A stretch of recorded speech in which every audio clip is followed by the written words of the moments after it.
dnešná téma bude taká československá. Pokud chci sloužit českým lidem s českou duší, tak i tu českou duši musím znát. Tak by sme to mohli porovnať. A ten narratív je ísť šťastičku naproti. Trošku furt jako je, že nedůvěřujeme nikomu úplně moc. Mnohokrát v historii jsme s něčím přišli vlastně jako jedni z prvních nebo první, ale nedopadlo to. Takže z toho podle mě pramení, že není možné se spolehnout na nikoho dalšího a musím si to svoje štěstí zařídit já. Slováci si hovoria, že život je boj.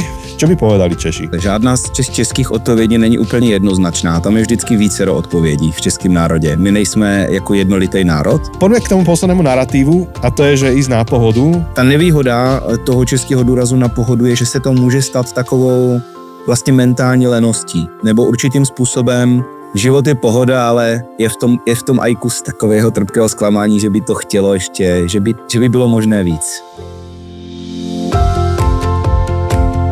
Vítajte v podcaste Zabudnuté cesty, v ktorom hovoríme o skutočne kvalitnom živote. Na novo objavujeme kľúčové spôsoby života, ktoré v súčasnej spoločnosti zapadajú prachom. Ahoj, volám sa Janči. A ja som Jose. A s nami tu je cez internet Michal, čau. Ahoj. Tak to je Michal Apetauer, pripája sa z Brna, čo je obrovská, teda pri Brne asi, tak to je obrovská výhoda týchto technológií. To je najväčšia slovenská kolónia. Brno. Je to tak.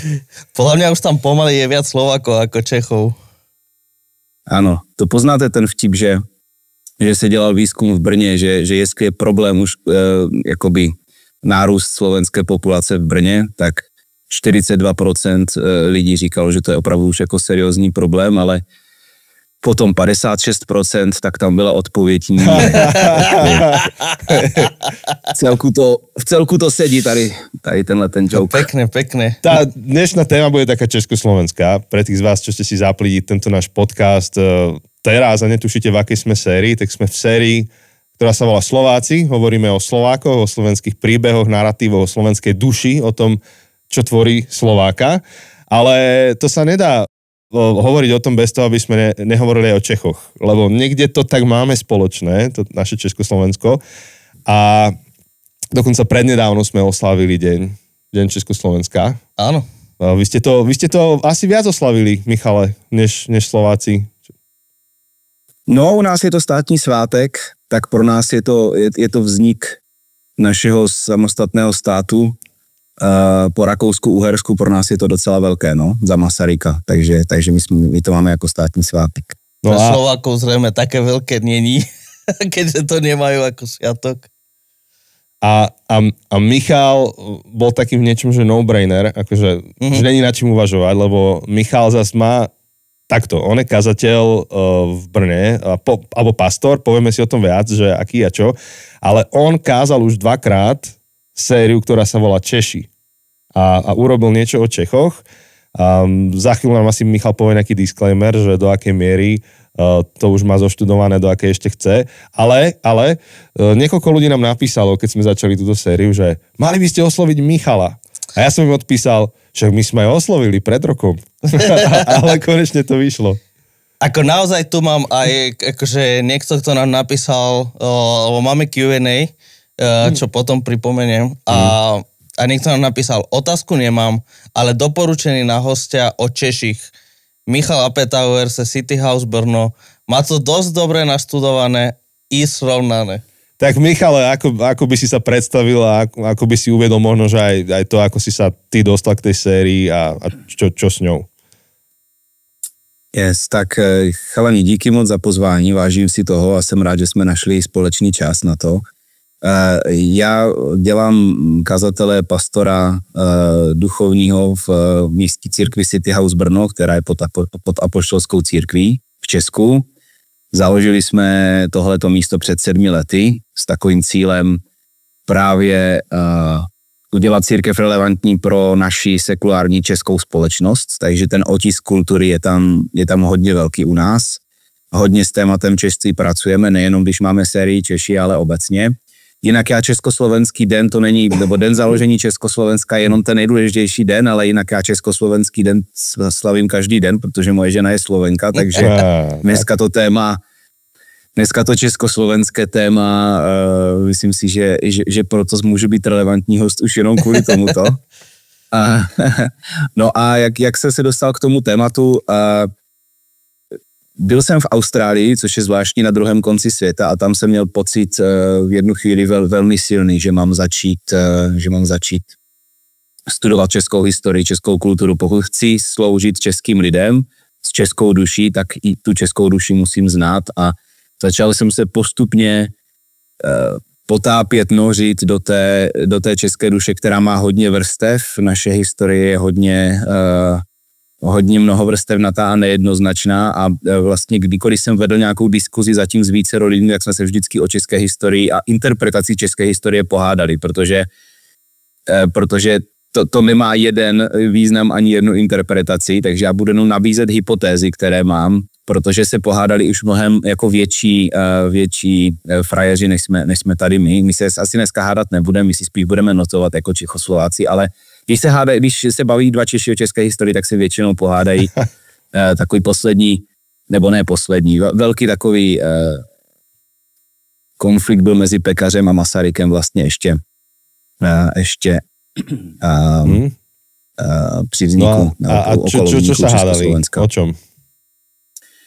No o významu české historie, protože Masaryk byl sociolog, filozof a on napsal několik knih o interpretaci české historie, on se hodně hlásil k husitství a tak dál a Pekař zase byl katolík, mnohem více hlásil k tomu období potom rekatolizace po Bílé hoře a tak ono to má prostě vrstvy, jak jsem říkal. No. Není to je dobré, že si to tak povedal, že aj my keď sa tu budeme rozprávať, tak to neznamená, že sme zjedli všetku múdrosť sveta, ale dá sa na to pozerať z rôznych vrstiev, rôznych uhlov. Ty sám ešte si to študuješ, my sme ťa tak ako keby, že prekvapili uprostred tvojho štúdia a to čo si objavil, tak to nám zdelíš a budeme sa tešiť na ďalšie výstupy, ktoré máš. My by sme to teda uviedli rovno, ale v podstate plán na teraz je otvoriť nejaké 3 naratívy, tak ako sme doteraz rozoberali slovenské naratívy, tak by sme rozobrali české, ale s tým, že máme ešte rozstrelovú otázku a tá je táto, že Slováci si hovoria, že život je boj, o tom sme hovorili, Španieli hovoria, že život je fiesta, život si treba užiť. Čo by povedali Češi? No, já si myslím, že zase žádná z českých odpovědí není úplně jednoznačná. Tam je vždycky vícero odpovědí v českém národě. My nejsme jako jednolitý národ, úplně, co se týče názorů. To je vidět konec konců docela na volbách a to jako nejenom v naší zemi, ale myslím si, že taková univerzální odpověď by mohla být, že život je pohoda, ale jsou pod tím další vrstvy, že my bychom chtěli, aby život byl pohoda. A z jedné strany to, co chci říct, je, že Česko je fakt ráj. Česko je úžasná země k žití. Já bych si nechtěl vybrat žádnou jinou zemi, ve které bych chtěl žít. Občas, když jsem v Austrálii, tak mi to trošku přepadne, že se mi tam líbí, ale naposledy, co jsem tam byl, tak už jsem si znovu říkal, ne, já se těším domů. Česko je úžasná země k žití. A život tady opravdu je pohoda. Máme takový jakoby pěkné dědictví socialismu a přitom člověk tady má možnost studovat, máme možnost cestovat, jsme uprostřed Evropy, máme možnost cestovat na nejkrásnější místa za pár hodin na světě skoro. Takže život je pohoda, ale zároveň bychom chtěli, aby to bylo ještě lepší. To je taky další jedno ze zákoutí české duše, že my máme hodně nenaplněných šancí v naší historii, máme hodně frustrací a zklamání a nedokážeme to zklamání úplně dát pryč. To znamená, že si z toho občas děláme takovou trpkou legraci, která se tváří pouze jako legrace, takže život je pohoda, ale je v tom aj kus takového trpkého zklamání, že by to chtělo ještě, že by bylo možné víc.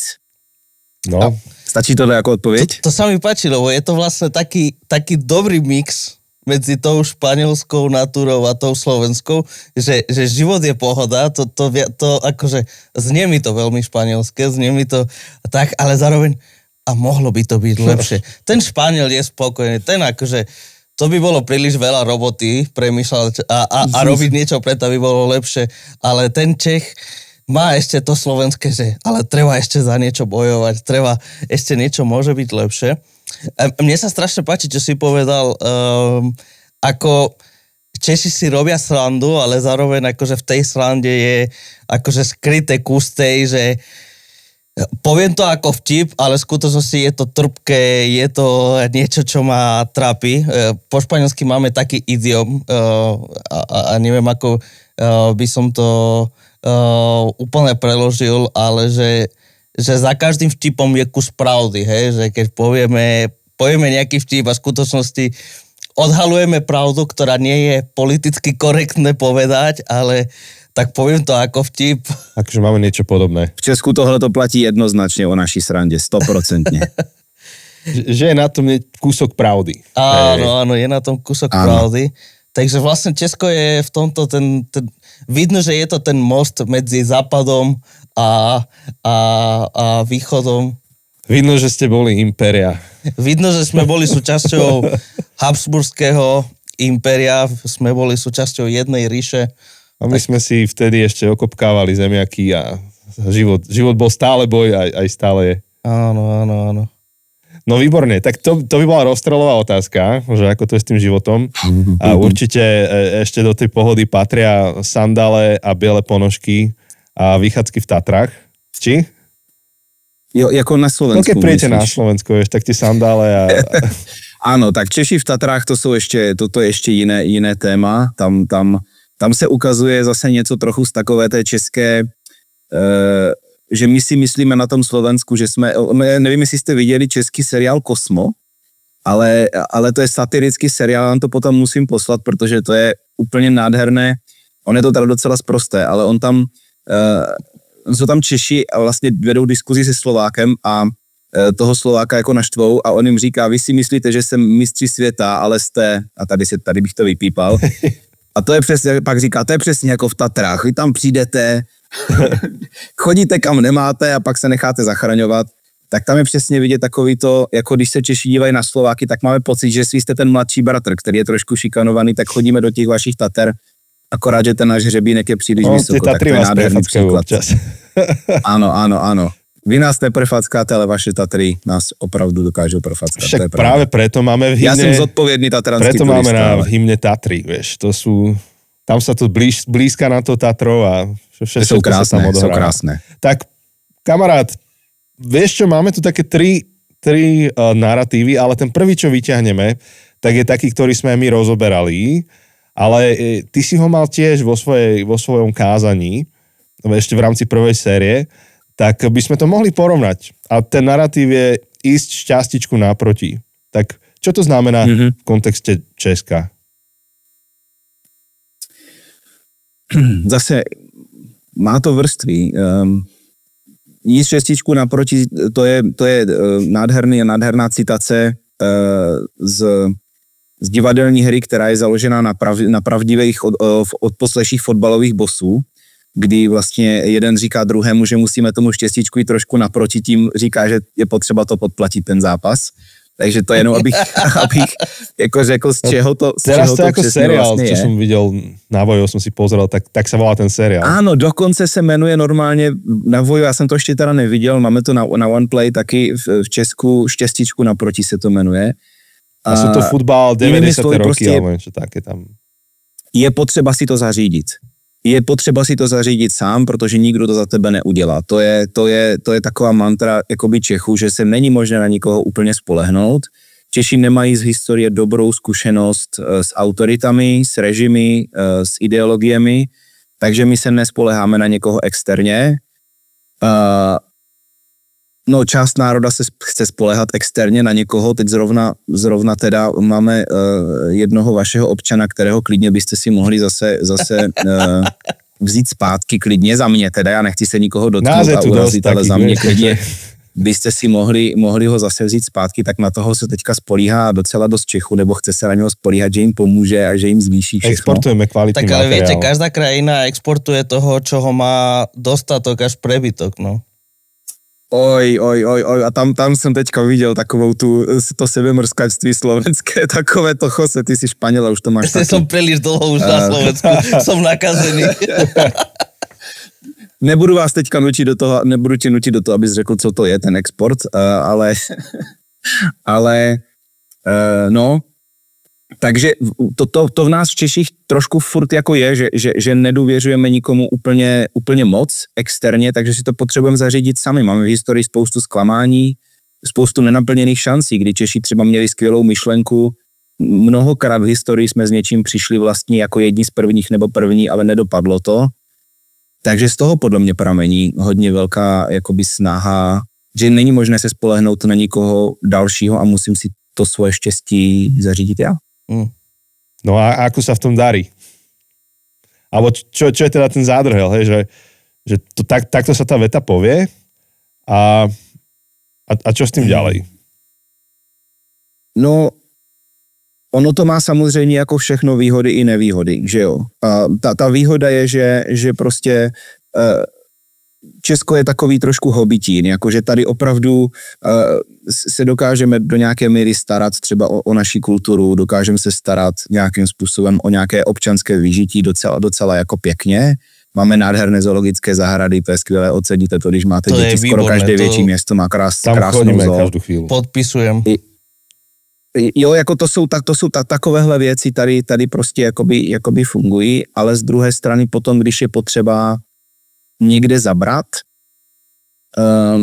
my nemáme vlastně vyformované úplně národní hodnoty, ani se tím nezabýváme, to znamená, my nemáme takové to, u nás není ten nacionalismus, u nás nacionalismus, když je také takový jako už intoxikovaný různými většinou lidmi z jiných národů, jako Japoncem a tak dále. A do toho taky nebudeme úplně zabíhat, abychom se nikoho nedotkli. Ale potom, když je potřeba prostě, aby ten národ se někde sjednotil a někam šel, tak to je potom horší samozřejmě. Když si každý jdeme štěstíčko naproti sám. Áno. Tak rozmýšľam, čo sú nejaké tie momenty, ktoré si aj spomínal, nejaké tie premrhané šance alebo podobné. Lebo mne ako prvé napadá tak napríklad samotný Husiči, alebo teda Jan Hus, ktorého si aj si spomínal predtým, hej, v podstate my sme súčasťou všetci traja protestantskej cirkvi, alebo teda toho protestantského krídla a tam sa často spomína Lutera alebo Kalvina a tak, ale nie všetci vedia, že ešte 100 rokov pred tým ako Luther tak bol človečik Jan Hus, ktorý v podstate tiež prišiel s takou predreformačnou myšlienkou, ale nedopadlo to dobre. Ta myšlenka už jela před Husem. Hus jenom Hus byl takový ten, jak se říká anglicky, ten spark, jakože prostě tam to potom vybuchlo. To je pun intended, hej? Tak to je teda kruté. Jejda, to jsem, to jsou... Pohodě. Dobré, pojďme dál. Malo to to není úplně vhodné toto, ale ano, vlastně jakoby my to hodně zase jakoby celé dáváme do té osoby Husa, ale vlastně je hrozně důležité si říct, o čem to husitství bylo. To husitství bylo o tom, že opravdu církev katolická v té době byla velmi jakoby zkažená mocí, shromažďovala majetek. Představte si, že mše se sloužily v latině, lidi tomu nerozuměli, lidi neměli přístup vlastně k eucharistii, neměli přístup k tomu, čemu dneska my říkáme večeře Páně. A bylo to vlastně odtržené od běžných lidí a vlastně taková klíčová myšlenka husitství je, že Bůh je tady pro všechny. Všichni můžou mít svobodný přístup k Bohu. A vlastně to je takový jako výkřik, jeden z výkřiků české duše, že prostě my jsme byli ti rebelové v Evropě, kteří říkali, Bůh je tu pro všechny. Jakoby toto už se nám nelíbí, co dělá církev, jak vybírá odpustky, jak si staví chrámy a přitom je úplně oddělená od běžných lidí. To je to, co vlastně, a on teda Hus byl opravdu ostrý v těch kázáních, když si to někdy přečtete, to, co jakoby v úvozovkách, ono není úplně divu, že ho pak upálili, protože on je strašně kritizoval církev, jako velmi ostře. A vlastně tehdy, my jsme pak měli i husického krále Jiřího z Poděbrad a tedy byl jediný husický král tehdy v Evropě a tuším, že jediný vůbec. a organizovali se křižácké výpravy vlastně proti nám, protože Češi byli heretici v té době. A když už poslali tuším 3. nebo 4. výpravu, kterou čeští husiti se s ní vypořádali, tak potom se na nějakou dobu začalo jednat a zavládl na chvilku mír, ale potom nás to spolklo taky. Ale to Jose si řekl krásně. Jedno z nich bylo husitství, další taková nenaplněná šance určitě byla první republika. Další byl rok 1968, kdy my jsme jako první vlastně z těch zemí východního bloku jsme se nějakým způsobem pokusili o demokratizaci komunismu, což se ukázalo, že nefunguje. Bychom taky potřebovali si připomínat teďka naše 2 země trošku víc, že ty zkušenosti máme tady s tímto. No a těch šancí nepromarněných bylo víc, ale zrovna kdybychom měli říct třeba 3, co mě napadnou první, tak to by byly tyhle 3. Hej, díky. Je to zaujímavé aj to pozorovať z toho pohľadu, že kopec tých aj momentov, čo si spomínal, tak práve boli pokazení alebo utlačaní práve zvonku, čo si spomínal predtým a tak nečudujem sa, že vlastne to potom vedie k tej myšlenke, že proste musím si to zariadiť sám. Nemôžem sa spoľahnúť na to, že príde niekto z východu alebo niekto z Ríma alebo tak a nám to pomôže, lebo za každým, keď sme s niečím prišli, tak práve tí ostatní prišli nás zabiť. No a tady bych vlastně řekl, že je to jako by ten jeden z velkých rozdílů, co já vnímám mezi Čechy a Slováky, že Češi my máme tu malost. My tam někde máme toho malého českého člověka, který nechce úplně vyčnívat, ale někde tam je i ta skrytá velikost a ty nenaplněné šance, někde tam je takové to doufání, že by to mohlo být lepší. Kdežto, a teď pojďme se klidně hádat, mám pocit, že Slováci tím, že vy jste neměli samostatný stát a samostatnou vládu, byli jste vlastně pod Maďary, pod Uherskem tak strašně dlouho, ty století, vlastně nevím, jestli od 11. nebo 13. století něco takového, tak u vás opravdu převládá ta malost. Tam nejsou jakoby velké ambice na něco velkého, protože vy jste vždycky byli tím menším národem pod někým. My jsme měli i chvíle, kdy jsme měli svůj vlastní stát a vládli jsme, ale vy jste je vlastně neměli. To je takový jakoby jeden... No, to je veľká téma. Ty si vlastne otvoril ten druhý narratív, ktorý sme mali... Okay, môžeme do toho... Môžeme v kúde do toho prejsť, lebo my sme tomu šťastičku naproti sa venovali v jednej epizóde. Tak neviem, či ešte, Jose, ty si mal k tomu nejakú otázku? Nie, kľudne prejdeme na ten druhý, keď takto... No, môžeme sa o tomto porozprávať, hej, takže ty si to nazval, že to je taká krabička, v ktorej sa hýbete, odvaha a malosť, že máte aj. A v kľude to ešte môžeš trošku rozobrať a potom môžeme aj to porovnať, že ako Slováci na tom sme. Alebo aspoň pocitov, ako to vnímame. Že hovoríš teda, že v niečom malosť, ako sa prejavuje taká typická malosť? Já si myslím, že ta malost je nám docela jakoby společná, že to máme taky, že jsme jako rovnostářská společnost poměrně, jo, protože český národ taky vlastně ještě před národním obrozením, tak vlastně jsme byli, Češi skoro neměli šlechtu, to znamená česká šlechta byla, ale bylo jí málo a většina šlechty byla německá a vlastně v naší zemi nás bylo jako Čechů víc, ale vlastně téměř bez výjimky německy mluvící obyvatelstvo bylo bohatší, to znamená Češi byli ve velké většině nevolníci a rolníci, to znamená na venkově, tam byla kultura, tam byl právě to nějaké vymezení se proti vrchnosti, jo, někde prostě v 17. 18. století. Tam si lidé byli rovní na tom venkově a byl tam nějaký ten narrativ vlastně tomu, že tady je tady někdo cizí, kdo nás vlastně nějakým způsobem kontroluje.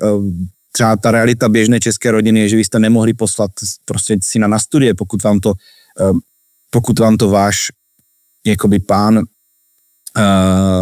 nedovolil, jehož jste byli nevolníky, nemohli jste se svobodně ženit, vdávat. Takže toto v nás si myslím zůstalo. V antropologii dokonce pan Ladislav Holý, známý český antropolog, používá termín malý český člověk. MČČ se to normálně se to používá.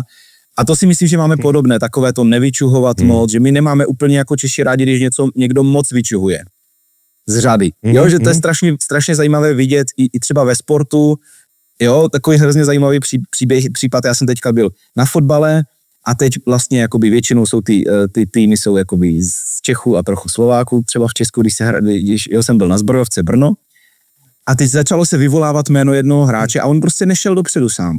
Nešel dopředu a počkal si na to, až ho ti spoluhráči vlastně jakoby, až ho žduchli, až ho vystrčili před ten tým a vlastně vyvolávalo se jeho jméno, on potom zatleskal a rychle se zařadil zpátky. Jo, že já si dovedu představit, že Španěl by prostě jako, že by vyběhl dopředu a že by prostě tleskal a to by sa pochválil, že hovoria moje jméno.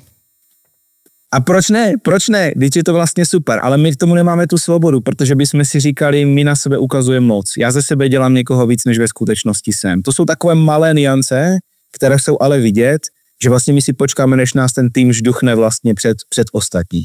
Tak tam může být ta myslím, malost, která zase není ve všem špatná, ale máme ji. Ja, akože do nejakej miery máme aj my. Na Slovensku vyšla pred časom kniha Postsedliaci, ktorá trošku zdvihla rozruch. Neviem, či si ju mal možnosť čítať.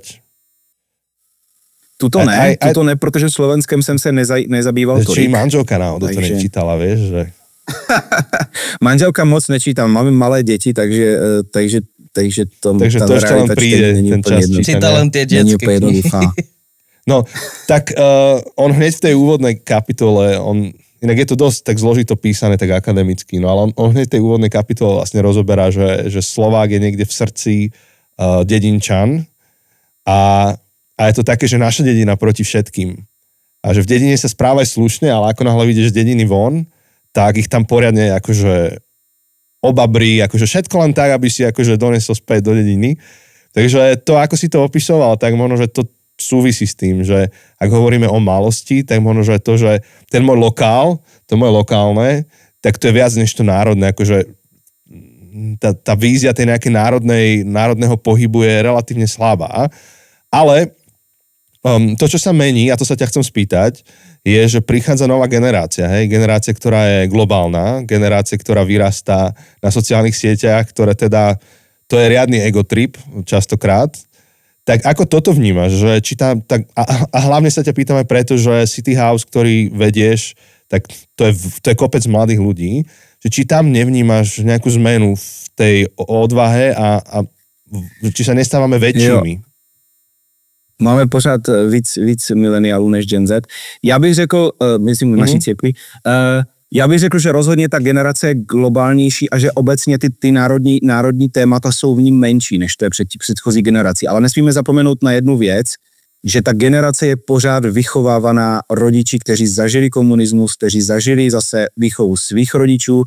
To znamená, když se o tom bavím s našima Gen Z, s našima mileniálama, oni mi říkají, ty věci pořád platí, pořád to v nás je, pořád jsme tím formovaní, ale samozřejmě fouká tam už ten globální vítr, fouká tam ten vítr sociálních sítí a vítr který jakoby smívá ty rozdíly mezi národy. Oni jsou víc prostě globální občani než i naše generace, ale pořád to tam je.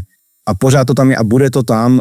Ten národní narrativ je pořád jeden z klíčových narrativů. Samozřejmě člověk má mnohem víc vlivu, má vliv svojí generace, má vliv rodiny, ale ten národní narrativ je pořád velmi silný a nezmizí jen tak. Je takže aj tak bol by si opatrný v tom povedať, že tá malosť sa umenšuje a prichádza niečo väčšie v nás.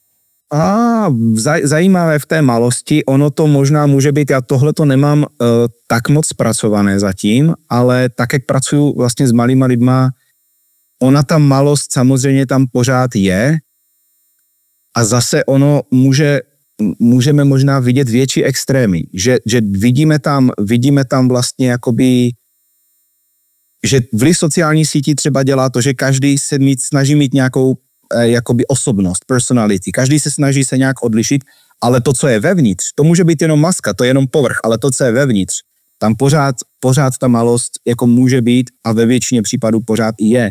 To znamená, já si nemyslím, že sociální sítě jakoby změní jakoby všechno dovnitř vždycky, ale často udělají jenom to, že natřou nějakou fasádu nějak, ale pod tím se pořád dějí ty vzorce, které se děli předtím, do veľké míry. Hej, ja budem mať o chvíľku otázku na odvahu, ale ešte Jose, že ty asi máš aj otázku, mňa zaujíma, že Španieli, že ako oni asi nemajú takú malosť, však to je imperium bývalé, tak jak to tam vidíš? Určite si myslím, že samozrejme všetko je zo všeobecňovanie, hej, že však aj keď hovoríme o Čechoch, o Slovákoch, o Španieloch, tak určite sa nájde človek, ktorý povie, hej, to nie som ja, ale áno, celkovo to viem, že som aj vnímal, že napríklad Španielovi pre Španiela nie je ťažké prijať pochvalu. Že ako keby mám pocit, že tu keď niekomu poviem hej, dobré tričko, tak hneď v zápätí ten človek mi povie kúpil som ho z Lave. Alebo a ešte ti ho bude chcieť darovať. Je zo sekača. Alebo nejakým spôsobom bude sa snažiť znižovať hodnotu toho komplimentu, aby príliš nevyčňoval, ako si aj ty, Michal, hovoril. Kým akože moja prirodzená reakcia, že máš nové tričko, máš pekné tričko, že? Je to nové, hej, strašne sa mi páči, som to normálne videl, som šiel do HMK, neviem, a strašne sa mi páčilo, tak som si to kúpil. A normálne, že sa teším z toho komplimentu, teším sa z toho, že niekto si všimol a nie, že hneď musím, ale samozrejme, oblečenie, to je maličkosť, ale aj keď niečo osobné, hej, dobre si toto urobil, dobre si to, tak akože Španiel povie, díky, hej, alebo nejak akože bere, hej, že áno, niečo som dobre urobil. A ono je to díky za ten koment, Jose, že to je se všeobecňování, protože teď už teda možná to je pozdě v půlce pořadu, ale přesto bych to řekl, že prostě já když mluvím o Češích, tak jsem si vědomý toho, že severní Čechy je trošku jiná realita, Jižní Morava trošku jiná realita, Třinecko, Těšínsko, Slezsko trošku jiná realita, stejně tak Španělsko, máš tam Basky, máš tam Katalánce a tam bychom mohli zabíhat, to je ještě trošku, vy ani nemůžete mít pořádně text v hymně, protože by se na tom nikdo nezhodl, takže se jenom hraje hudba. Presne. Hrá sa hudba a hrá sa futbal, to je dôležité. Takže áno, ze všeobecňujeme hodně a je potřeba to říct. Tam jediné na tom futbale sú aj Baskici, aj Katalánci, aj Južania. A hymna bez textu. Ešte basket možná. Áno. A ty si mal otázku? Lebo ja by som sa na tú odvahu ešte spýtal potom. Hej, ale s tým, že si sa ma pýtal, tak mi vypadla otázka, tak kým si na to spomeniem znovu, kľudne sa opýtaj. No, lebo som sa chcel spýtať, že Michal, že aké vnímaš také dobré príklady tej odvahy, ktorú prejavujete? No.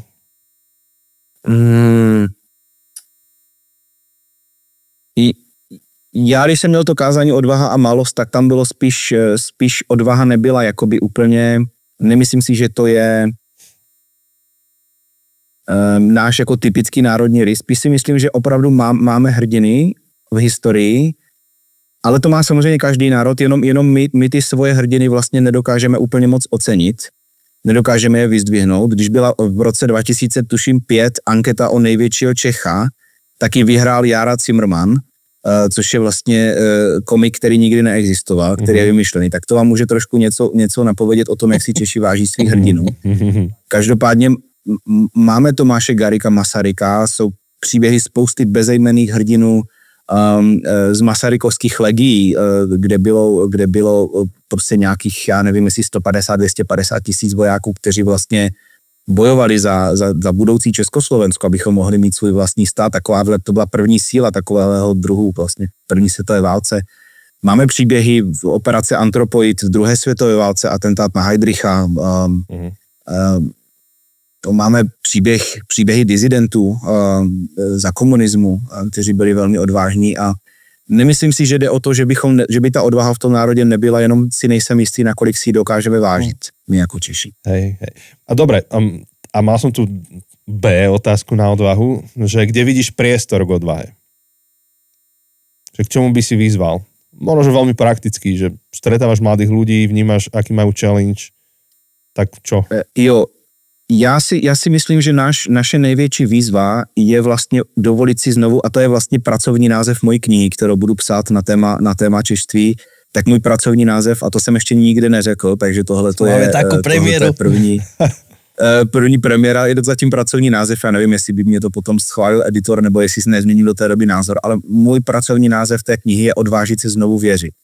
Protože moje hypotéza je, že vlastně ten hlavní problém, nebo ta hlavní výzva pro Čechy je výzva důvěry, že my vlastně, pro nás je strašně těžké nikomu důvěřovat natož potom třeba Bohu, jo? Což potom v křesťanském životě je trošku problém, protože celé křesťanství je vlastně založeno na důvěře a na víře Boha a v to, co říká, kým je hlavně, tak to si myslím, že je pro nás vlastně dovolit se odvážit si, znovu důvěřovat, je pro nás obrovská výzva a obrovský krok a každýho vlastně, to je na tom krásné, že každý ho může udělat sám na tom individuálním levelu a není k tomu potřeba žádná velká revoluce, jsou k tomu potřeba vědomé kroky důvěry, vědomé kroky odvahy v tom začít znovu důvěřovat a hledat svoje životní hodnoty a žít potom podle nich. Což vlastně ono je to taky, jo. Víra vlastně není křesťanská záležitost, ale i víra v to, že má smysl žít podle nějakých hodnot, ta důvěra v to, že má smysl žít život podle určitých směrovek, tohle to je něco, co si myslím, že před naším národem, před každým jednotlivcem z našeho národa trošku stojí a je to výzva, která je před náma. Ja sa musím spýtať, že kedy očakávať tvoju knihu?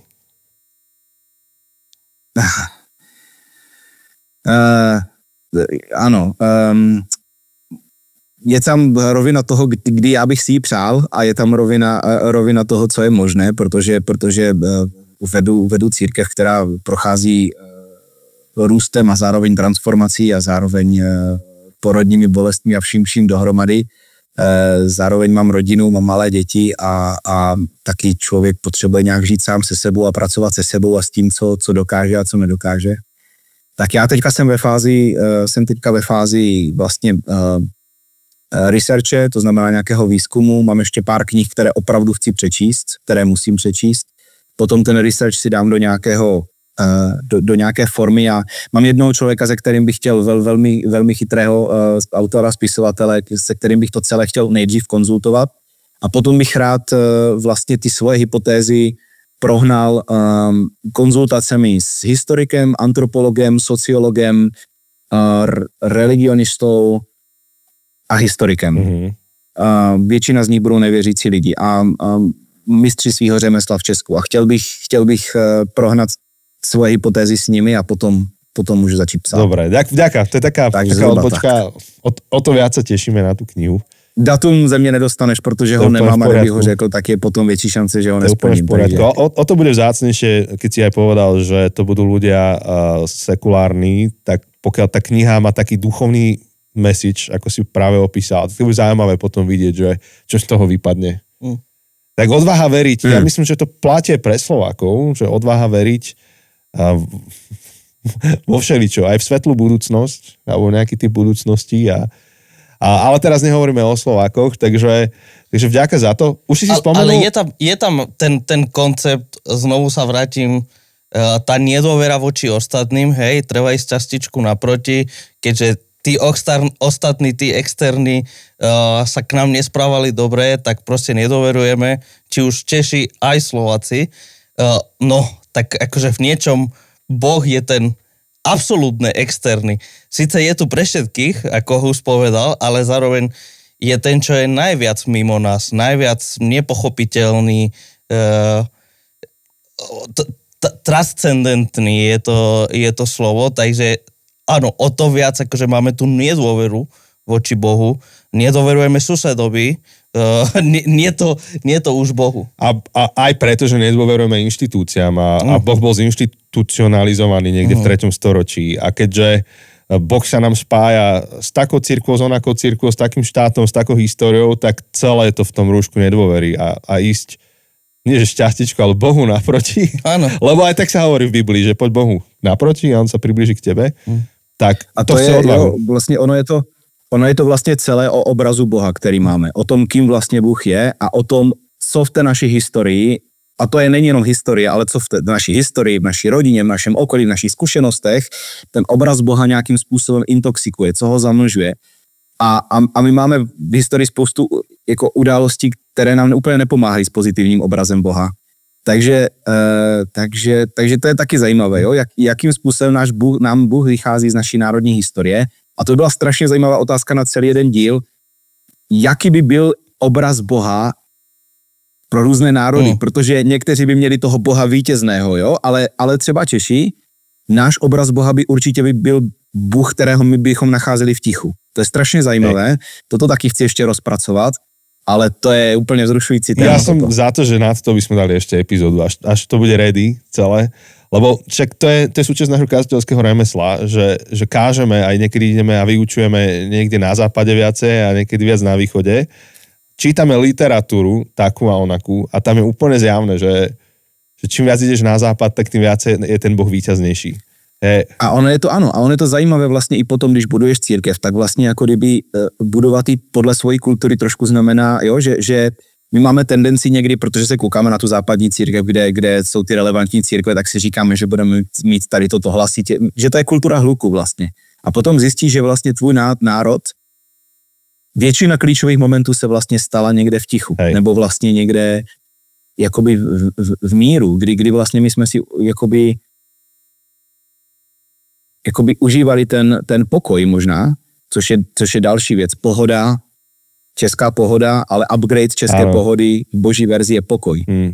A to bych to je posledný narratív, ktorý máme a ešte chceme stihnúť ten otázka tej pohody. Ale ešte som chcel povedať, že keď ideš ešte viacej na východ od Česka, tak viac aj to posolstvo o Bohu je posolstvo do bolesti a utrpenia, že Boh je tam s tebou. A to je akože to je fascinujúce vidieť, že ako to rôzne vnímajú ľudia v rôznych kútoch sveta. A existuje jeden projekt, s ľuďmi som sa stretol niekde v Mexiku z toho projektu, volá sa X29, ale nie je to ten X29, ktorý zakladá nové cirkve, lebo je aj taký, ale X29, ktorý je celosvetové hnutie, kde sa ľudia stretnú z rôznych národov a spoločne čítajú ten istý biblický text a potom rozprávajú, že ako je to nasvietené v ich kultúre, ten text, že ako by ho tam interpretovali. Wow. A to je husté. No len toto neviem, ako dostať sem do podcastu, to asi sa nedá, ale pokiaľ to budeš mať zoštudované... Ale dostaneme to v československo-španielskej rovine úplne bez problémov. Ja som úplne za to, že by sme sa tomuto venovali, až bude priestor a čas, lebo myslím, že chuť by bola. Tak poďme k tomu poslednému naratívu a to je, že ísť na pohodu. Máme na to ešte pár minút a ty si urobil k tomu segway, tak v kľude to uveď teraz. Segway, akože si to premostil, takže prepáč, občas dáme nejaké cudzie slovo. Takže ten narratív, že hlavne na pohodu. Ano. Pohoda je taková jako klíčová česká hodnota. Zase má to svoje výhody, má to svoje nevýhody. Pohoda, klídek, tabáček. Češi milují pohodu. Pardon, ano, pohoda, klídek, tabáček. Češi milují pohodu a ono to má krásné vlastně zákoutí toho, protože vlastně já, když jsem o tom kázal, tak jsem říkal, Bůh chce, abychom milovali život. Kazatel říká, že je dobré si prostě užívat života, protože to je celé od Boha. Takže myslím si, že jako my jako Češi máme výbavu k tomu umět si život užít do nějaké míry.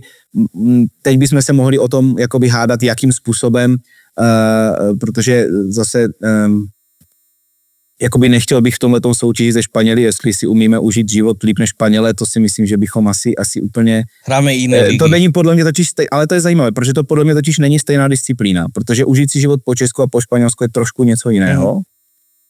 Ale my si umíme vytvořit prostě pohodu. Česko je, tuším, je na špičce Evropy v počtu zahradních bazénů. Wow. A nepočítaj se ty nafukovací, jo. Teď si vezměte, že my to můžeme používat maximálně 3 měsíce v roce. A niekedy ani to. Podľa mňa sa korčulujete v januári na tom. Prostě my si chceme vytvořit tu pohodu a to je skvělý do určitý míry. Ta nevýhoda toho českého důrazu na pohodu je, že se to může stát takovou vlastně mentální leností nebo určitým způsobem jako důvodem, proč nepokračovat v nějakých snech, proč nepokračovat v ambicích, proč nepokračovat v víře, že něco většího je možné. Strašně zajímavá třeba věc, jeden z lidí, kteří vlastně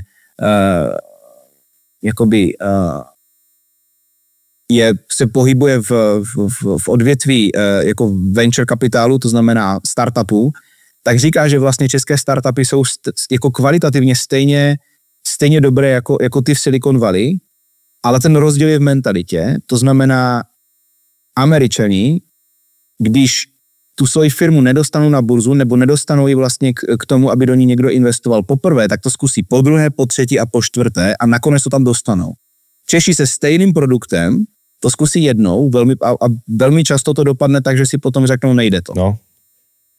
Nejde to a vlastne skončí. Ináč ako pikošku som Josemu včera posielal článok, že Dyson, ešte teraz veľký hit, vysávače Dyson, fény Dyson, tak on, že 5000 niečo krát ponúkol svoj produkt investorom a neúspel.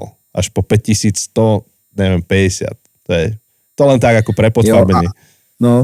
A ono je to všechno provázané s tou malostí, ono je to samozřejmě provázané s tou historií, ale tohle to je za mě jeden ten určitý rys pohody, že prostě potom to může vést do takového, zase to vede potom trošku víc do té malosti a vede to trošku víc do toho, že jsme trošku tí hobiti, kteří vlastně v tom hobitíně, nám to trošku stačí být v tom hobitíně a neuděláme potom už ten bonus.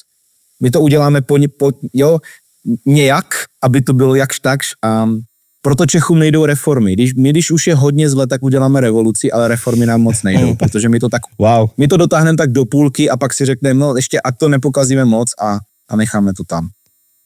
Ale zase, když je zle, tak demonstruje hodně lidí u nás. Ale dokážem pak třeba i svrhnout režim, ale a třeba jako první z celé východní Evropy, ale musí být už hodně zle. No. Rozmýšľam nad niečím a neviem, ako by si to pripojil k tomuto, ale zdá sa mi, a je to niečo, čo vidím trochu na Slovensku, ale z toho malého, čo som bol v Česku a ten nejaký čas, čo som tam slúžil, tak a zdá sa mi prepojené s tým až taká trochu pasivita, že život sa deje okolo mňa, ale život sa mi deje. Život nie je niečo, do čoho sa aktívne angažujem, čo aktívne tvorím svojimi krokmi, ale ja si chcem žiť svoju pohodu a nech sa mi život deje. A nejak na to budem reagovať. Áno. A to je zase, to je pohoda, která vede do mentální lenosti, do pasivity a je potřeba si uvědomit, a tohle to teda máme velmi společné, tam bych řekl, že ještě jako Slováci jste v tom ještě dál, v té pasivitě, to jste dokázali dotáhnout ještě dál než my, ale taky na to máte historii, protože vám se ta historie opravdu z velké části dělá. Nám se dělá hodně, za posledních 400 let, my jsme jenom necelých 60 let nebo okolo 60 let si Češi vládli sami. Takže ono to tam je potřeba vidět, že to nemá smysl si za to nějak bičovat, obviňovat se a říkat si ty, prostě něco si nezvládl, protože zjednodušeně ten příběh národa je, jak kdyby se něco takového dělo člověku. Že by za sebe nemohl rozhodovat. Zkuste si to představit, jo? Že když to vydělíme 10, za posledních 40 let za sebe můžeš rozhodovat prostě 6 let, jinak za tebe rozhodoval někdo jiný. Tak jak na tom asi budeš? No asi zhruba tak, no. Takže ano, pasivita. Hej. Ale to jsem chtěl taky říct, že ono to prostě je přirozené, tady tyhle ty věci. To není, že my jsme něco pokazili, my si jenom potřebujeme si to umět pojmenovat a potřebujeme umět na to zareagovat nějakým způsobem. Ja zase vidím aj taký pozitívny pohyb, hej, že tá mladá generácia je o mnoho aktívnejšia. Že keď pozrieš na Slovensku teda, my žijeme v mestách, tak aspoň v mestách tá občianská spoločnosť začína byť aktívnejšia. Mnohé zaujímavé projekty, ktoré sú také, že národne orientované v zmysle, že urobme túto krajinu lepšou po ekologickej, ekonomickej, vzťahovej stránke, tak začína to byť také aktívne. Tak ja tam vidím akože mnoho pozitívneho, že je kopec ľudí, ktorí neupadnú iba do takého pokoja, ale teda do pohody, ale ty si to pekne premostil s tým pokojom a tým by sme mohli aj zakončiť túto epizódu, že tá Božia cesta, a iba poviem pre tých, čo ste nepočuli zvyšok tejto série, že my s Josem vždy, keď hovoríme o nejakom naratíve našom, tak hovoríme o extrémoch, o extrémnych podobách toho naratíva a potom hovoríme o Božej ceste, ktorá zväčša berie to najlepšie z tých dvoch strán, z tých dvoch pólov a ide ešte treťou úplne inou cestou. A ty si to pekne premostil, že k tej pohode tá lepšia a Božia alternatíva je pokoj. Tak ak by si mohol ešte zakončiť nejakou myšlenkou o pokoji. Jo. Ta pohoda totiž má jednu nevýhodu. Pohodu si musím vytvořit sám a pohoda je závislá na okolnostech. To znamená, člověk musí vlastně, pokud si chce vytvořit svoji vlastní pohodu, tak musí kontrolovat okolnosti do nějaké doby. do nějaké míry. To znamená, Češi si prostě přejeme si hlavně zdraví, protože tam víme, že to můžeme kontrolovat jenom trochu. To znamená, jo, dokážeme třeba vydělat peníze, dokážeme investovat a dokážeme se zabezpečit na stáří do nějaký míry. A nedokážeme některé věci kontrolovat. Nedokážeme kontrolovat, kdo z naší rodiny bude žít za 20 let. Nedokážeme kontrolovat, jak na tom budeme zdravotně, protože prostě nemoci si nevybírají. A proto mám za to, že Boží pokoj je vlastně takový obrovský upgrade české pohody, že Bůh pro nás má víc, protože Boží pokoj není závislý na okolnostech. Můžou být jakékoliv okolnosti, ale to, že jsme v Bohu, skrytí v Bohu, celý, tak je jeden obrovský zdroj pro Boží pokoj. Ježíš říká, odkazuji vám pokoj, který není z tohoto světa. To znamená, to není komodita, která se tady někde dá odkontrolovat, získat, vybojovat. To je prostě nadpřirozené, to je z hůry. Takže to je nějaká, toto já nabízím svoji církvi jako alternativu, jako upgrade, protože tu českou pohodu všichni Češi máme cestičky k těm našim vlastním řešením, jak si ji získat. Každý to hledáme nějakým způsobem. A Boží pokoj je velký upgrade. Tak, to je úplne skvelé. Takže to platí pre nás na Slovensku. Tak vďaka ti za tvoj čas, za tvoju ochotu takto sa pripojiť. A máš ešte nejaký message nakoniec, alebo možno, že pozvánku k niečomu? Máš ešte priestor, ak by si chcel niečo odkomunikovať? Jo, já pokaždé, když vlastně vedu s někým diskuze o tom, jak moc je naše národní identita důležitá, a to je jedno, jo, Češi, Slováci, pro každého je to vlastně nějakým způsobem platné, tak se setkávám docela často s názorem, že vlastně ta diskuze probíhá tak, že mi ten člověk řekne, ale já nevěřím tomu, že něco, co by se stalo před 300 lety, na mě pořád ještě může mít vliv. Na mě má prostě vliv moje rodina a maximálně můj příběh, to, co jsem zažil. A pak, jak se bavíme dál, tak ten člověk vlastně tím, co říká, naprosto odpovídá těm hypotézám, které já zjišťuju o české kultuře. To znamená, já mu to třeba i vysvětlím, z čeho by to mohlo pramenit. On mi říká, ano, toto opravdu říkám, ale já nevěřím, že to je kvůli naší historii.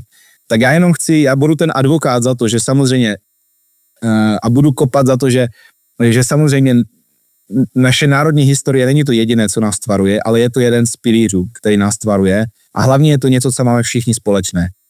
Do nějaké míry, protože samozřejmě zase musíme zevšeobecňovat, ale to zevšeobecňování tady je z těch pilířů nejmenší, protože každý z nás má jiné zkušenosti, má jinou rodinu, má jiné věci, které ho formovaly, ale ten národní prostor, ve kterém žijeme, to je něco, co je strašně neprobádané v našich končinách, čím se musíme začít zabývat, protože to tvaruje náš příběh.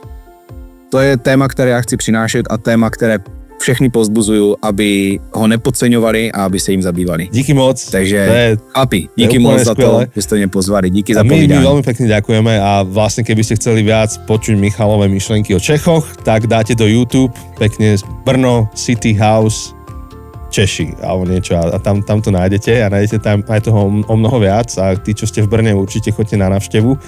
Ja som bol naposledy u vás v starých priestoroch, tak sa chystám vás ešte pozrieť v tých nových. Wow, sa na to teším. Tak to domluvíme. A budem veľmi rád. A Jose, ako to je s tým, keď ľudia chcú poslať otázky? Áno, ako v celej sérii, tak aj pre tento diel máme Q&A. Takže keď pošlete nejaké otázky, keď máte nejaké otázky, čo sa chcete Michala opýtať, tak choďte na slido.com, napíšte tam do toho hashtagu Slováci a nejakým spôsobom nám napíšte, že otázka pre Michala, alebo dajte na začiatku, lebo je tam obmedzený počet znakov, tak dajte na začiatku, že ČR, alebo nejakým spôsobom nám označte, že to je otázka, ktorú sa máme pýtať Michala a uvidíme presne akým spôsobom, možno, že Michal nahrá video, alebo hlasovku, alebo text, uvidíme. Ale nejakým spôsobom doručíme tie otázky Michalovi a v tej poslednej epizóde pravdepodobne budeme mať 8 epizód A uvidíme, či nám skočí niečo do toho. Hej, vieš, pokiaľ nám neskočí. Takže máte pár týždňov, ale každopádne bez ohľadu na to, kedy to bude, my tie otázky doručíme Michalovi a potom on v rámci možností bude na ne odpovedať. Takže slido.com Slováci a tam môžete položiť svoje otázky. Takisto ďakujeme všetkým vám, ktorí podporujete tento podcast, či už nejakým povzbudením, prezdieľaním alebo konkrétnou nejakou sumou. Máme na to systém Patreon. Každé euro je skvelé, lebo treba tu zasvietiť, zakúriť a ono to na to naozaj pomáha.